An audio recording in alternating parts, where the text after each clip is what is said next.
அனைவருக்கும் வணக்கம். சற்றம் உங்களுடைய முக்கிய அறிவிப்பின்படி விடாமல் கொட்டி தீர்க்க போகும் கனமழை. தமிழகத்தில் நாளை நாட்கள் ஜனவரி மாதம் 20ஆம் தேதி பல்வேறு மாவட்டங்களுக்கு கனமழை எச்சரிக்கை கொடுக்கப்பட்டனர். குறிப்பாக எந்த மாவட்டத்தில் கனமழை பெய்யக்கூடும், என்ன முக்கியமான அறிவிப்புகள் இளமை இப்போ நம்ம பிரீஃபாக பார்க்கலாம். மறக்காம ஸ்கிப் பாருங்க. உங்களுக்கு கனமழை எச்சரிக்கை பற்றி பல்வேறு முக்கிய அறிவிப்புகள் உடனுக்குடன் துல்லியமாக தெரிந்து கொள்ள நம்மளோட சேனலை கீழே இருக்கிற பட்டனை கிளிக் பண்ணி சப்ஸ்கிரைப் பண்ணிக்கோங்க. பக்கத்தில் பெல் பட்டனை கிளிக் பண்ணிக்கோங்க. இந்த வீடியோ உங்களுக்கு பிடிச்சிருந்தா லைக் பண்ணுங்க. இப்போ வாங்க வீடியோக்குள் போகலாம். தமிழகத்தில் வரக்கூடிய ஜனவரி மாதம் 21ஆம் தேதி வரை தமிழ்நாடு, புதுவை, காரைக்கால் பகுதியில் பல்வேறு மாவட்டங்கள் கனமழையும், குறிப்பிட்ட மாவட்டங்கள் மட்டும் மிதமான மழை பெய்யக்கூடும் தற்போது வானிலை ஆய்வு முக்கிய எச்சரிக்கை ஒன்று கொடுக்கப்பட்டனர். அதன்படி தமிழக கடலோர பகுதிக்கு அப்பால் உள்ள தென்மேற்கு வங்கடல் பகுதியில் ஒரு வளிமண்டல கிழக்கு சுழற்சி நிலவுகிறது. இதன் காரணமாக நாளை நாட்கள் ஜனவரி மாதம் 20ஆம் தேதி தமிழ்நாடு, புதுவை, காரைக்கால் பகுதியில் அநேக மாவட்டங்கள், குறிப்பிட்ட இடங்கள் மற்றும் பல்வேறு இடங்கள் மிதமான முதல் கனமழை கொட்டியிருக்கின்றன. தற்போது வானிலை ஆய்வு முக்கிய எச்சரிக்கை ஒன்று கொடுக்கப்பட்டனர்.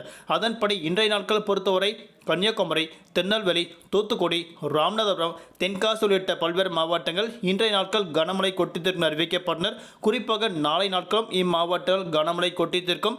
தென் தமிழகத்தில் குறிப்பிட்ட இடங்கள், வட தமிழகம் மற்றும் புதுவை, காரைக்கால் உள்ளிட்ட பகுதிகளுக்கும் நாளை நாட்கள் கனமழை பெய்யுள்ளதாக தற்போது வானிலை ஆய்வு முக்கிய எச்சரிக்கை ஒன்று கொடுக்கப்பட்டனர். நாளை மறுதினம் தென் தமிழகத்தில் குறிப்பிட்ட இடங்கள், வட தமிழகத்தில் பல்வேறு இடங்கள், புதுவை, காரைக்கால் ஆகிய பகுதியில் குறிப்பிட்ட இடங்கள் மட்டும் கனமழையும், பல்வேறு பகுதிகளுக்கு வறண்ட வானிலை நிலவக்கூடும் தற்போது அறிவிக்கப்பட்டனர்.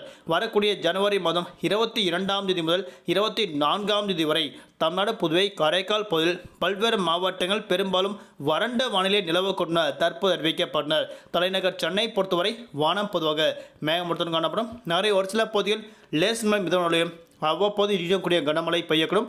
அதிகபட்ச வெப்பநிலையாக 30 முதல் குறைந்தபட்ச வெப்பநிலையாக 23 டிகிரி செல்சியஸ் வரை இருக்கக்கூடும் அறிவிக்கப்பட்டனர். நாளை நாட்கள் மீனவர்களுக்கான எச்சரிக்கை. தென் தமிழக கடலோர பகுதி, மன்னார் வளைகுடா, கன்னியாகுமரி கடலோர பகுதியில் சூறாவளி காற்று மணிக்கு 35 முதல் 45 கிலோமீட்டர் வேகத்தில் வீசுவதால் மீனவர்கள் அப்போதைக்கு மட்டும் நாளை நாட்கள் மீன்பிடிக்க செல்ல வேண்டாம் என மீனவர்களுக்கு தற்போது முக்கிய எச்சரிக்கை ஒன்று கொடுக்கப்பட்டனர். வரக்கூடிய ஜனவரி மாதம் 21ஆம் தேதிக்கு பிறகு மழையின் தாக்கம் படிப்படியாக குறைய தொடங்கினர். தற்போது வானிலை முக்கிய எச்சரிக்கை ஒன்று கொடுக்கப்பட்டனர். ஆனால் தமிழகத்தில் குறிப்பாக அதிகாலை வேளையில் மீண்டும் பனிமூட்டம் அதிகரிக்கக்கூடும் தற்போது அறிவிக்கப்பட்டனர். நன்றி, வணக்கம்.